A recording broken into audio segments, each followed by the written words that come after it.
मित्रों नमस्कार। ज्ञान मार्शल माइंड में आपका बहुत बहुत स्वागत है। मित्रों, आपने अगर ब्रज क्षेत्र में चले गए तो वहाँ कृष्ण से ज्यादा राधा जी को पूजा जाता है। वहाँ राधा रानी की पूजा होती है, क्योंकि लोग कहते हैं कि आप राधा राधा पुकारेंगे तो कृष्ण खुद ही चले आएंगे। कौन है ये राधा, इनका जन्म कैसे हुआ और क्या इनका महत्व है, इसके बारे में आज बात करेंगे। लेकिन उससे पहले आपसे एक आग्रह है कि अगर आप इन्हें अभी तक चैनल सब्सक्राइब नहीं किया तो तुरंत कर दीजिए, शेयर कीजिए और लाइक कीजिए। हम आपको ऐसे ही भारतीय विरासत, संस्कृति और आध्यात्म के बारे में रोज नई जानकारी देते हैं। तो शुरू करते हैं हमारे विशेषज्ञ डॉक्टर प्रतीक मिश्र से। डॉक्टर साहब, आपका बहुत बहुत स्वागत है। तो आज आप राधा रानी जी के बारे में बता रहे हैं, जो कि कृष्ण जन्माष्टमी तो बीत चुकी है और अभी लोगों ने षष्ठी भी मनाई श्री कृष्ण के जन्म के बाद, और अब राधा अष्टमी और अब राधा अष्टमी आने वाली है। तो उसके बारे में थोड़ा सा बताएं।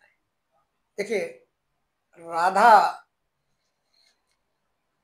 भगवान कृष्ण की केवल सखी ही नहीं, उनकी हृदय शक्ति भी है।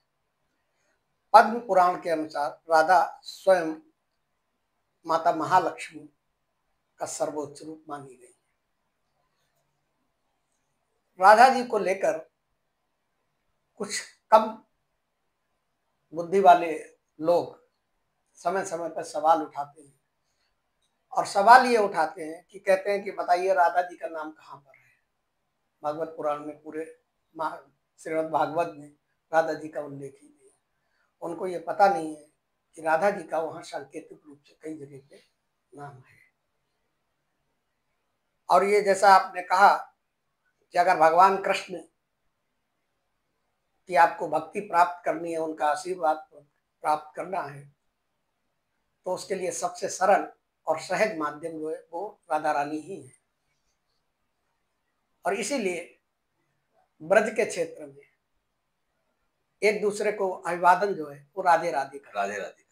जैसे कि मध्य भारत में, मध्य उत्तर प्रदेश में, सेंट्रल उत्तर प्रदेश में एक दूसरे को राम राम कहते हैं। वैसे ही जो अयोध्या की बेल्ट है, वो अयोध्या वाली बेल्ट है, वहां पर एक दूसरे को अभिवादन जो है वो राम राम करते हैं। और यहाँ पर तो आज ये जानने की कोशिश करेंगे कि आखिर राधा रानी कौन है, कैसे उनका जन्म हुआ और उनकी मृत्यु कैसे हुई। दो तीन चीजों पर हमारे तमाम पौराणिक ग्रंथों में राधा रानी के बारे में बहुत विस्तार से उल्लेख है, और जो एक सबका सारांश है वो ये है कि जैसे कृष्ण राधा के बिना अधूरे हैं, वैसे ही भक्ति राधा के बिना अधूरी है। अगर भक्ति को आप चरम सीमा पर जाना चाहते हैं तो बिना राधा के संभव नहीं है। इसीलिए कि आज भी जब एक दूसरे से राधे राधे कहते हैं तो हृदय में स्वतः प्रेम और आनंद की स्फूर्ति और आनंद का प्रभाव होने लगता है। राधा रानी के जो हमारे पौराणिक ग्रंथों में राधा रानी का जन्म बरसाने में हुआ था। उनके पिता का नाम वृषभानु था और माता का नाम कीर्ति था। वहीं उनका पालन पोषण हुआ। बरसाना और वृंदावन के बीच में ज्यादा दूरी नहीं है, तो जब थोड़ी बड़ी हुई राधा तो वृंदावन में खेलने आती थी अपनी सखियों के साथ। और जितनी भी ये सखियां हैं ये सब राधा जी का ही अंश है। राधा जी से अलग कोई नहीं है, ऐसा नहीं कि कोई राधा जी से अलग हो, सब राधा जी का ही अंश है। तो वृंदावन में खेलने आती थी और वृंदावन में ही कृष्ण जी अपनी लीला में मग्न थे, बांसुरी बजाते थे। और उस बांसुरी की धुन पर जो है राधा रानी और जो उनका अंश जो और सखियां थी या जो और गोपियां थी वो सब मोहित हो जाती थी। अब आपको बताते हैं कि किस पुराण में राधा रानी के बारे में कैसे किस तरीके से उल्लेख किया गया है। हमारे यहाँ नारद पुराण का बड़ा महत्व है। नारद पुराण में राधा जी का वर्णन साधारण गोपी के रूप में नहीं किया गया है, बल्कि उसमें भक्ति की मूर्ति के रूप में बताया गया है कि भक्ति की मूर्ति है। और इसमें बताया गया कि जैसे चंद्रमा के बिना रात अधूरी होती है, वैसे ही राधा के बिना भगवान कृष्ण की रासलीला या लीला जिसे कहते हैं वो अधूरी है।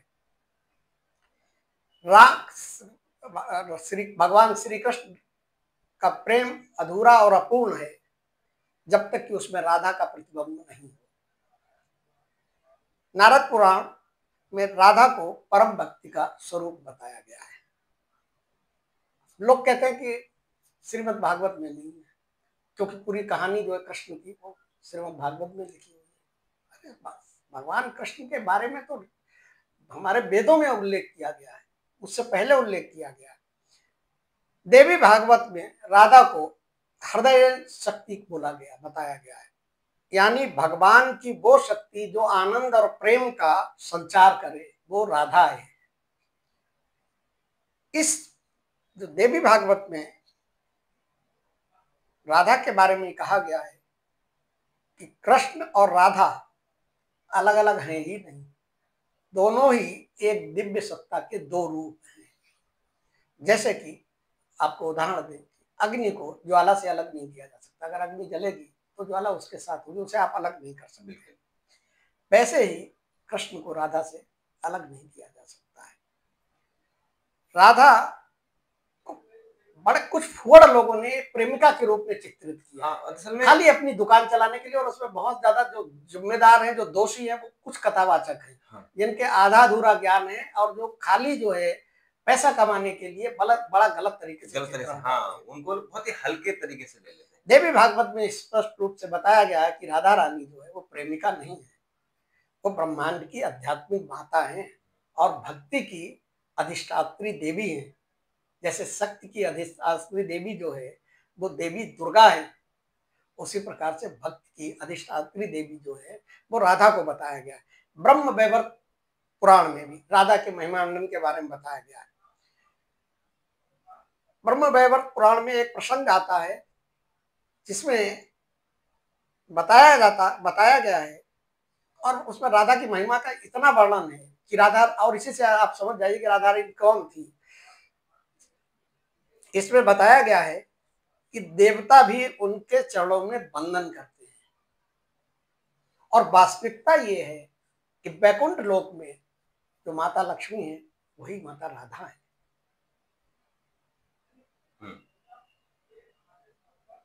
कुछ लोगों ने, विकृत लोगों ने यहाँ पर राधा रानी का विवाह के बारे में बता दिया कि किसी से विवाह हुआ, वो भी विवादास्पद है। वो सांसारिक विवाह नहीं था, वो केवल एक सांकेतिक विवाह था, और वो विवाह इसलिए था कि आने वाले समय में पता था देवताओं को कि आने वाले समय में कलयुग आएगा द्वापर के बाद, और फिर उस समय राधा और कृष्ण के प्रेम को लेकर तमाम उलझुल बातें होंगी। तो इसलिए उन्हें एक विवाहित महिला के रूप में दिखाया गया कि राधा और कृष्ण का संबंध शारीरिक संबंध नहीं था, समझ गए? इसलिए उनके वो विवाह का उल्लेख किया गया है। ब्रह्म वैवर्त पुराण में स्पष्ट कहा गया है कि जो साधक राधा का नाम जपता है उसके जीवन से पाप नष्ट हो जाते हैं और उसे सहज ही कृष्ण भक्ति का वरदान मिल जाता है। इसीलिए आपने वैष्णव संतों को देखा होगा तो राधे कृष्ण बोलते हैं, खाली कृष्ण नहीं बोलते, राधे कृष्ण राधे कृष्ण राधे कृष्ण बोलते हैं।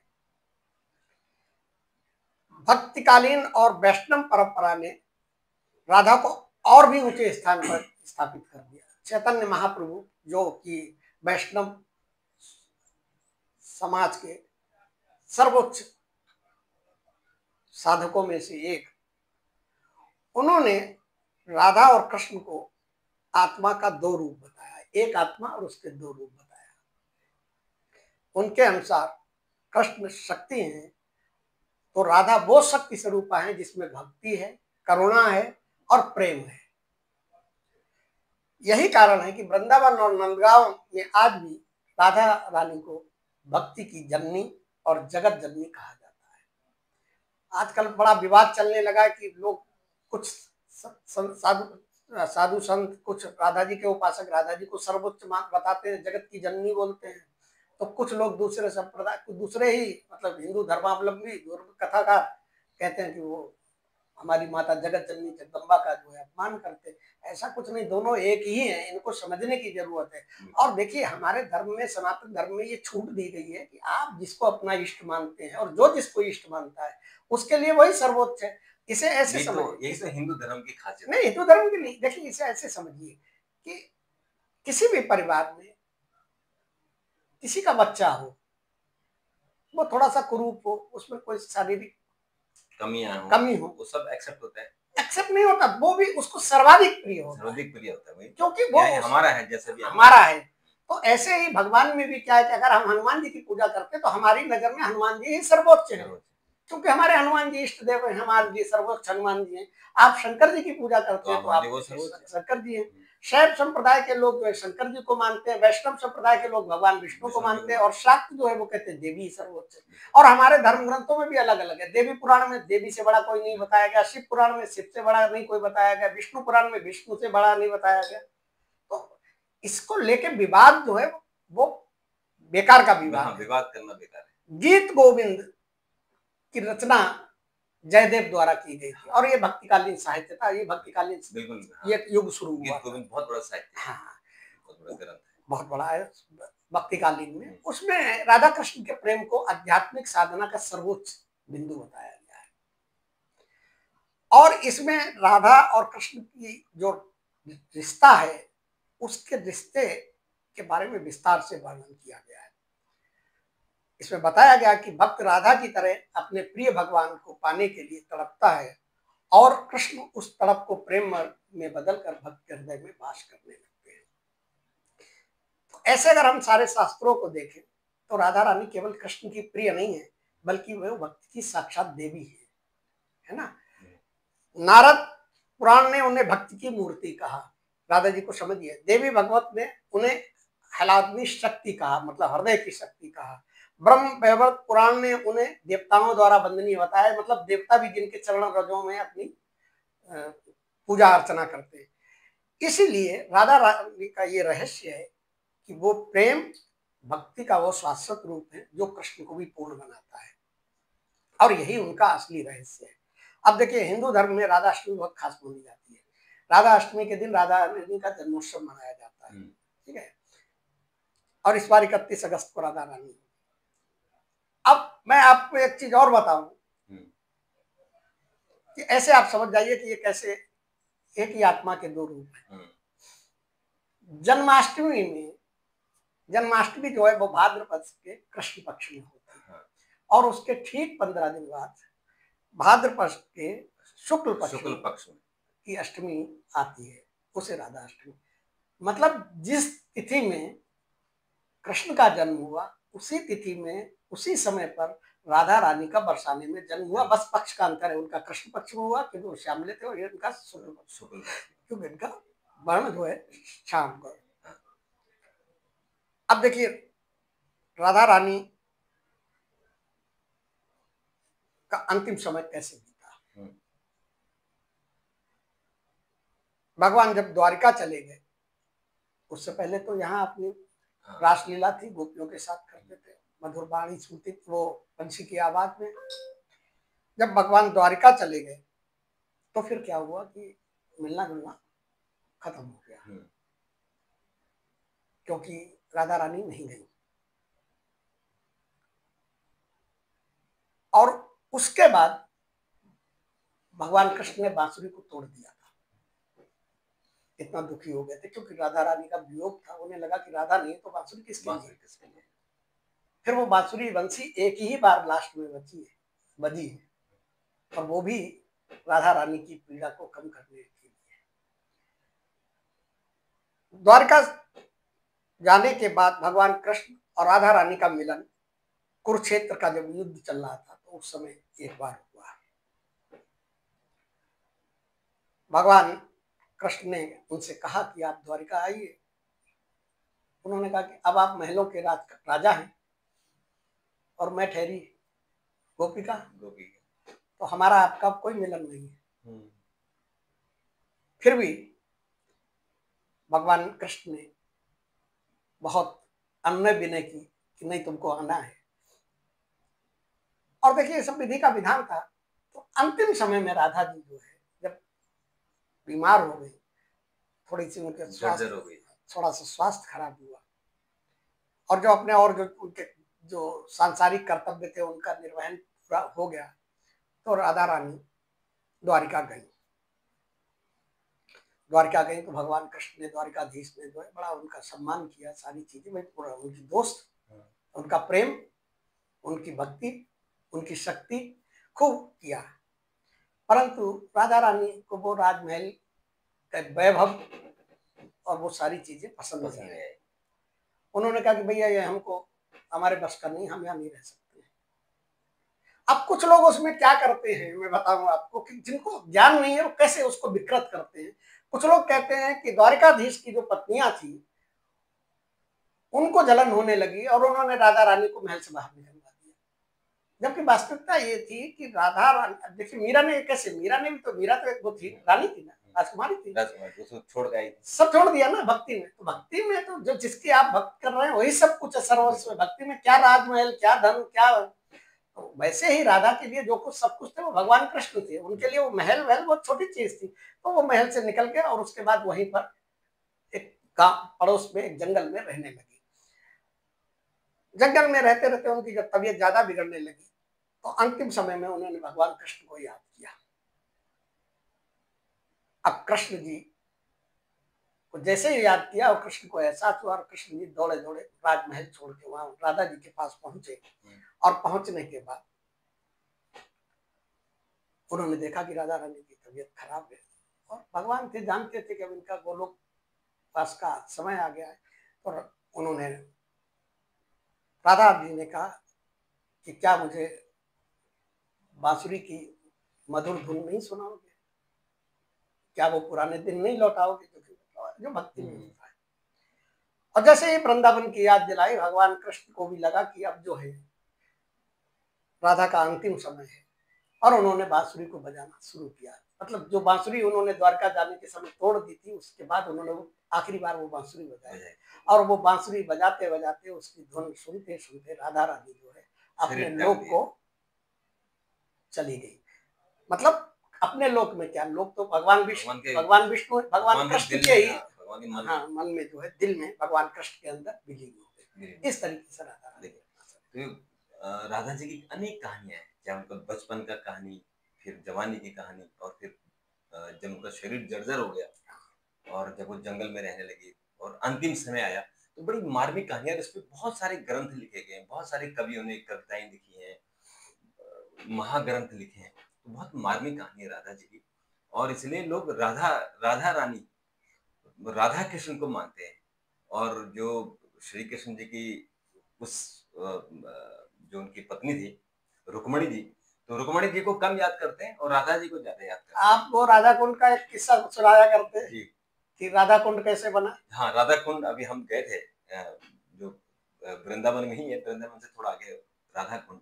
उसकी बड़ी अच्छी कहानी है कि जब वहां से वो, वहां रासलीला चल रही थी, और जब शिव आगे थे, वो वेश बदल कर, गोपी की वेश बदल के आगे थे, तो राधा को लगा कि ये कृष्ण जो है इस गोपी को क्यों इतना महत्व दे रहे हैं, और वो रूठ कर गोपी जो वृंदावन के वो जो इलाका है वहां आ गई थी, और वो रूठ के चली गई 7-8 किलोमीटर गुस्से में आ गई।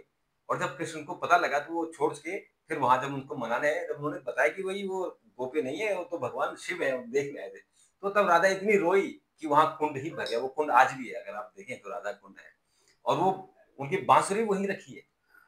वृंदावन में श्री कृष्ण की बांसुरी नहीं है, अगर आप जाएंगे तो वृंदावन में उनके पास बांसुरी नहीं है, वो बांसुरी उसी कुंड के पास है। देखिए मैं आपको एक चीज और बताऊं, वृंदावन वगैरह में जो ये है, जो मूर्तियां भी रखी है, हाँ, ये भी डुप्लीकेट है। हाँ, बड़ा आश्चर्य लगेगा लोगों को। ये सब राजस्थान में चली गई थी उस समय, जब आक्रमण किया मुगलों ने था, तो उनको बचाने के लिए, भगवान के विग्रह को बचाने के लिए सब राजा वहां ले गए थे। एक जगह मैंने देखा है जो राजस्थान या गुजरात में है, जहाँ रणछोड़ मंदिर है। हाँ, तो रणछोड़ मंदिर में वो मूर्ति आज भी वही है, वो ओरिजिनल मूर्ति है। तो वो मूर्ति यहीं से वृंदावन से गई। हाँ, यहीं से गई। हाँ, तो वो मैं वहाँ देखने गया था, मेरा वो सौभाग्य था कि मुझे। तो देखिए वो राधा रानी जो रोई है, क्योंकि राधा और कृष्ण मानव रूप में उन्होंने यहाँ पृथ्वी में जन्म लिया, तो जो मानवीय भावनाएं हैं वो तो उनसे नहीं बच सकते हैं ना। तो वो एक उनके अंदर सोतिया डहा आया, क्योंकि इतनी भक्ति में थी, उनको जानती थी कृष्ण के ऊपर मेरे अलावा किसी का अधिकार ही नहीं, एकाधिकार है। और ऐसे में भगवान शिव जो है हाँ, बीच में अड़ंगा डालने आ गए। आ गए और तो वो स्वाभाविक सी बात है कि वो भाई तो आज भी एक चीज देखिए कि अपने कॉलेज लाइफ में देखिए, स्टूडेंट लाइफ में क्या होता है कि जो अपने दो दोस्त थे वो अपनी कहीं पार्टी कर रहे हैं या कुछ भी कर रहे हैं और तीसरा कोई आ जाए पुराना आदमी उसमें, तो वो उनको पसंद नहीं आता, पसंद आता कि खलल हो गया। खलल डाल दिया। बिल्कुल। तो ये कहानी आपको कैसे लगी मित्रों ज़रूर बताइए, क्योंकि बहुत ही मार्मिक कहानी है। और जब आप ब्रज क्षेत्र में जाते हैं ज़रूर जाइएगा। तो ब्रज क्षेत्र में आपको इस कहानी आप फ़ील करेंगे उसे, महसूस करेंगे कि वाह! यहाँ कृष्ण भी हैं और राधा भी हैं। और नहीं देखिए हर वृंदावन में और पूरे इलाके में वहाँ उनकी तो कण-कण में राधा कण-कण में राधा है वहाँ, और आप महसूस करेंगे कि यहाँ राधा जी हैं। तो आप ज़रूर जाइए। और आपको अगर इस कहानी के अलावा बहुत सारी कहानियाँ हैं। मैं एक चीज बताऊं आपको, किसी ब्रजवासी से आप तो हाँ। जाते रहते, ब्रजवासी से आप राधे राधे सुन लीजिए उसके मन से, हाँ। तो आप देखिए उसके बाद आपके शरीर के अंदर कितना हाँ, बदलाव आता है, हाँ, यह चूँकि हम लोग क्योंकि दिल्ली वो में एक रहते हैं, एनर्जी है। एनर्जी हम लोग दिल्ली में रहते हैं और चूँकि मैं उत्तराखंड का हूँ, तो हमारे यहाँ राधा-राधा नहीं बोलते हैं। हमारे यहाँ राम-राम ही बोलते हैं, क्योंकि हमारे यहाँ शिव है और कण-कण में शिव है। हालाँकि हमारे यहाँ बद्रीनाथ मंदिर भी हमारे हाँ यहीं है, लेकिन लोग शिव जी को ज़्यादा मानते हैं क्योंकि हमारे यहाँ कण-कण में शिव है। तो हम लोग राम-राम ही बोलते हैं। राधा के जब मैं ब्रज क्षेत्र में गया तो मुझे महसूस हुआ कि राधा जी यहाँ कितनी पॉपुलर हैं और असल में भक्ति राधा जी की है। तो लोगों ने कहा कि हम राधा जी को इसलिए पुकारते हैं कि आप राधा राधा पुकारेंगे तो कृष्ण खुद ही चले आएंगे। तो कृष्ण जी को खोज करना है तो आप राधा राधा बोलिए। तो आप भी राधा राधा बोलिए। जैसे भगवान राम को अगर आपको भगवान राम का आशीर्वाद चाहिए तो हनुमान जी को पकड़ हनुमान जी लीजिए, को पकड़ लीजिए, आप हनुमान जी शॉर्टकट अपना लीजिए, बस तो आप राम जी खुद ही दौड़े दौड़े चले क्योंकि कृष्ण की भक्ति इतनी आसान नहीं है, राधा की भक्ति आसान है। आसान है बिल्कुल। तो बहुत ही मार्मिक कहानी आपको कैसे लगी ज़रूर बताइएगा। डॉक्टर साहब आपने इतनी अच्छी कहानी बताई, आपका बहुत-बहुत शुक्रिया, बहुत-बहुत धन्यवाद। आपका भी बहुत-बहुत धन्यवाद और चैनल को ज़रूर सब्सक्राइब कीजिए। आप थोड़ा कंजूसी बरतते हैं, शेयर नहीं करते हैं। और एक ज़माना था कि आप शेयर करते थे, लेकिन कुछ महीनों से आपका प्रेम हमें नहीं मिल रहा है।